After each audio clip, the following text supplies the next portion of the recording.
Assalamualaikum warahmatullahi wabarakatuh. Alhamdulillah, wassalatu wassalamu ala rasulillah Sayyidina Muhammad ibn Abdillah wa ala alihi wa sahbihi wa mawala. Yang terhormat Pak Bapak Ketua, Bapak Wakil, segenap rekan-rekan saya dari kemarin yang berusaha memilah apa materi yang angkas kami membicarakan, didengarkan kalau sesuai reputasinya itu. Jadi saya nggak nyari materi yang berisi pesan-pesan yang minimal untuk tambahan informasi, sifatnya informatif. Nabi Yusuf itu kan ketika dia menolak rayu atau godaan dari Zulaikha,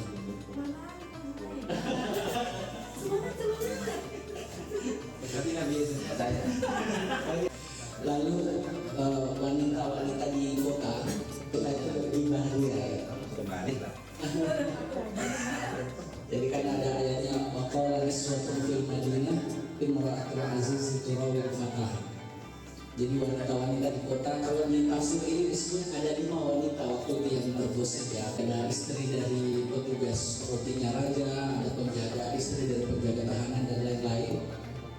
Lalu kemudian Zulaikha panas telinganya mendengar gosip itu bahwa Zulaikha itu sangat benci ke anak muda yang ada di rumahnya, namun cintanya ditolak sampai hatinya harta.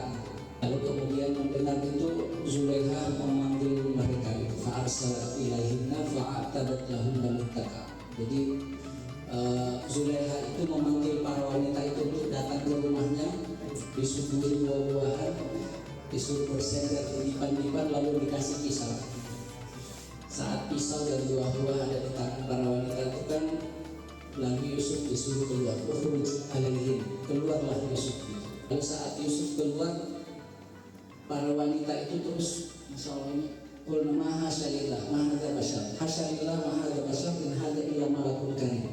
Jadi ini kayaknya bukan manusia, kayaknya malaikat. Nah, yang menarik dari situ, wanita-wanita yang semula menggosipkan Zulaikha itu justru kayak, wah kalau begini sih saya juga akan tertarik gitu. Jadi para wanita yang tadinya menggosipkan menyebut Zulaikha itu bucin, lalu bilang Yusuf penuhi ajalah keinginan tuanmu Zulaikha gitu. Lalu Yusuf mendengar dan para wanita itu terus bilang qala rabbis sijnu ahabba ilayya mimma tad'unani ilaihi.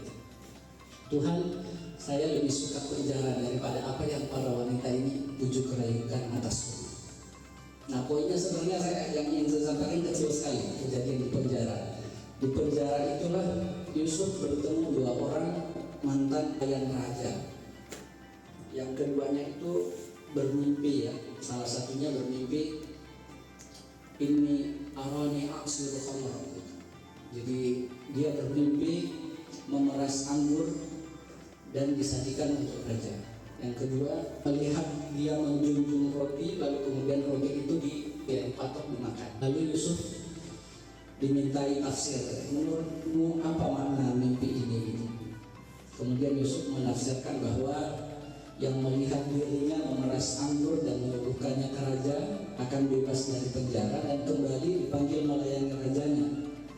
Sedangkan yang menjunjung roti di kepalanya dan burung mematuknya itu akan dieksekusi mati. Dan kemudian saat salah satu pelayan ini akan dibebaskan, Yusuf itu menitipkan pesan. Qala alladzi dhanna annahu najim minhuma udhkurni inda rabbik. Nah, ini poinnya. Jadi Yusuf itu nitip pesan kepada pelayan yang akan bebas itu, udhkurni inda rabbik. Kalau bahasa kita sekarang, bro tolong sodingkanlah namaku ke rajamu. Siapa tahu dengan itu terus saya bisa cepat dibebaskan dari penjara karena saya teraniaya. Yusuf menitipkan pesan pelayan raja supaya namanya disunting di depan raja. Lalu ayat selanjutnya fa'ansahu syaitan. Ini pelayan yang sudah dibantu oleh Yusuf ditafsirkan mimpinya itu lupa, nggak menyampaikan ke raja. Lalu falabitha fis sijni bid'a sinin. Lalu Yusuf setelah itu malah tambah lama di penjara. Nah, di dalam tafsir yang itu mungkin bisa dibaca di halaman yang kedua, falabitha fis sijni bid'a sinin. Bid'ah itu kalau di kemarin di tafsir Al-Marwazi saya cek, mau dikoreksi kalau keliru, itu berarti 3 sampai 9 tahun, tetapi ahli tafsir menyepakati bid'ah di situ artinya 7 tahun.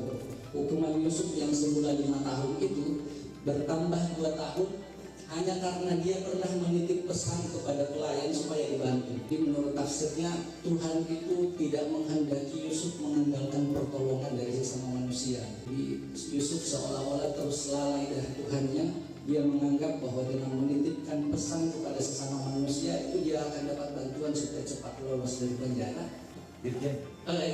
Tafsir tadi itu disebut Fala bisa visi dari sini itu bisa dari kalau. Jadi gara-gara perkataan itu terus Yusuf itu bertambah lama, bertambah jadi 7 tahun. Yang semula 5 tahun menjadi 7 tahun.